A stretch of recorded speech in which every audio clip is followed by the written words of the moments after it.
Hi, this time I wanted to talk about the nonsensical avoidance of reacting in character in tabletop role-playing games.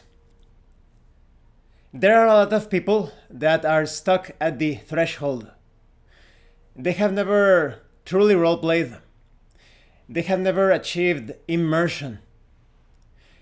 Going back to my usual Plato's cave analogy, they are still stuck inside of the cave.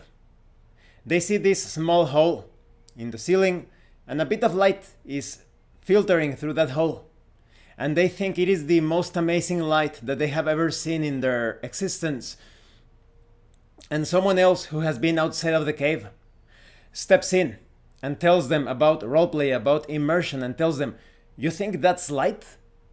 There is an entire sun out there, a world of light. You just need to step out of the cave and you can experience all that light, all that warmth. It is amazing, incredible." But they are still stuck in their ways. For some reason, they don't want to step out of the cave. It could be related to many things, but they are always within the error of thinking that that little light, that's the brightest, greatest light in existence. This video is about examining that nonsense of not reacting in character. Going out of character for no reason whatsoever. When it comes to my recent criticism of Crispy's actual play, he provides a different reason when he distorted roleplay, in my opinion, during that particular section of the session, and he accepted that. Because Crispy is a critical thinker, he took a look at himself and he realized, you're right. For those of you that haven't seen his actual play or my criticism video, basically Crispy kept on cheerleading the players as they achieved successes. They rolled the number needed for a particular task and he was like, "Excellent, way to go." Nonsensical because the game master doesn't exist in the game world. The game master is not a floating entity interacting with the characters. The game master presents the situation and describes the actions of the non-player characters and describes the outcomes based on the roleplay and the results of the dice rolls. So there is no reason whatsoever for the game master to, "Way to go, yes, you did it." But Crispy informed us that he did it because he thinks it's a sort of habit or quirk that he picked up in his work. During his work, he seems to be like motivating people during certain situations. So it got stuck. So now he got into that habit of whenever someone does something right, is "Excellent, way to go." But nonsensical in a roleplay context, of course.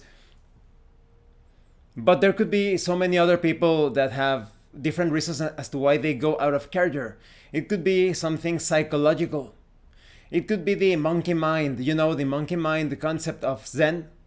Imagine a kid that is sitting at a conference or lecture, he's listening or hearing something important perhaps, and he cannot wait to stand up and run all around, go out in the yard or the patio and run around screaming, going crazy. Those people are kind of like that. Because it's nonsensical, it breaks immersion.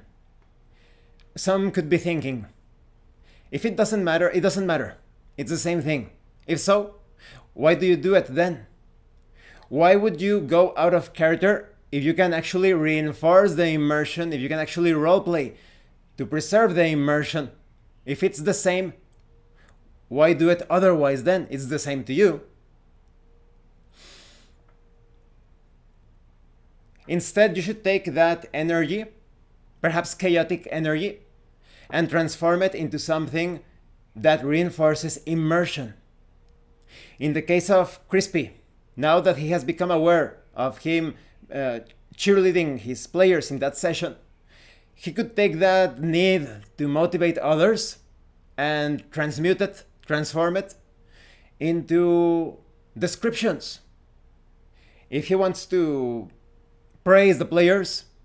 Do it through a non-player character that has that in his personality. Like I mentioned, that waitress that perhaps if it's in her personality, she could be like, way to go, you know, or that other female character, I think. Describe the scene quite intensely. Use that compulsion of going out of character, and do not go out of character. Use it in your descriptions. Let's say that your players gunned down an enemy, shot down an enemy. You could say something like, your bullets go straight into the enemy. There is blood everywhere. He falls backwards into the table, crashing against plates and glasses. People are screaming. So in a way you are kind of like showcasing the spectacularity of the die result or the roll result. Use that need to praise your players in descriptions rather. If you are a player that is constantly, I roll a 20, yeah, no.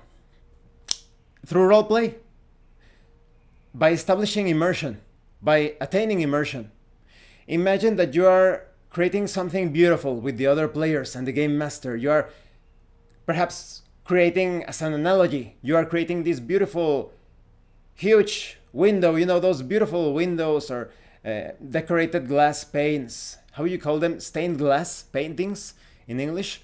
You know, those beautiful that you would see in temples with imagery of beautiful birds and natural landscapes, and it looks so beautiful. Everyone is doing their best of maintaining that, and suddenly someone rolls what is needed for a success, and he goes, booyah! And he throws a rock at the window, crashes it. You make another success and yay! Crash, you again shatter that part of the beautiful looking window or anything that you can imagine, some sort of sculpture, painting. That's what happens when you roleplay. You achieve something beautiful through immersion. And if you're constantly, yeah, booyah, woo, you're crashing that immersion, you are shattering that immersion. And the end result is a very ugly looking window, wall, painting, sculpture, cracked, chipped, deformed, distorted. Take that enthusiasm, whatever you want to call it, chaos, immaturity in most cases. Take all of that and use it in character. Now you can cheer on the actions of the others through your character. You are in the middle of a fight and your comrade managed to cut down an enemy. Now in character you can say something. Well done! Or maybe it's in your character to say something like, not bad, kid. No. Maybe someone gunned down an enemy. Great shot, old boy. That wasn't too bad. Use that energy into roleplay. Transmute it into roleplay to reinforce that immersion that has been established or that is just about to be created if it's the start of the session. Anyone who advocates going out of character, cheerleading players, asking questions out of character, whatever, is someone that is completely ignorant of roleplay and immersion. They could have been playing for 30, 40 years, and they have not attained any of that. You could play all of the tabletop role-playing games out there, and you would know nothing still about roleplay or immersion because of that.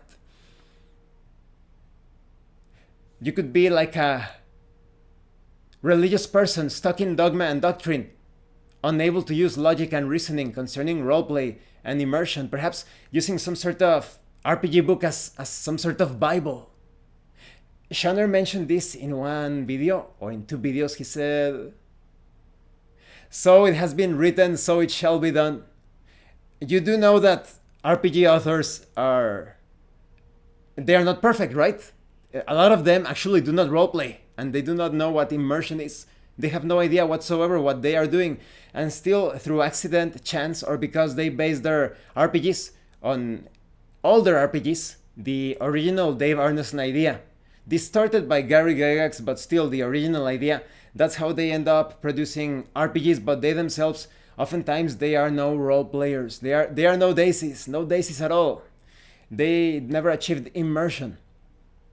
So take that into consideration. If you feel some need to praise or cheer on or react in whatever way possible, if you need to react, do it in character. React through your character. In the case of the Game Master, do it either through non-player characters or through the description. Use all of that energy to create memorable descriptions. Your fist digs deep into the solar plexus of your opponent, and he is propelled backwards. He shatters the wall behind him and falls to the ground, leaving a crimson stain on the wall. Thank you for watching this review. Oh, this video, sorry, I was thinking about a review that I'm going to do later on. Thank you for watching this video, and thank you for your likes and your comments. If you have any questions or comments, please let me know. And thank you so much to those of you that are going the extra mile to support the channel. If anyone else wishes to further support the channel, the information on how to do that will be in the description below. And remember, it is better to roleplay and fail in character than not to roleplay and fail as a player. Once again, thank you, and see you later.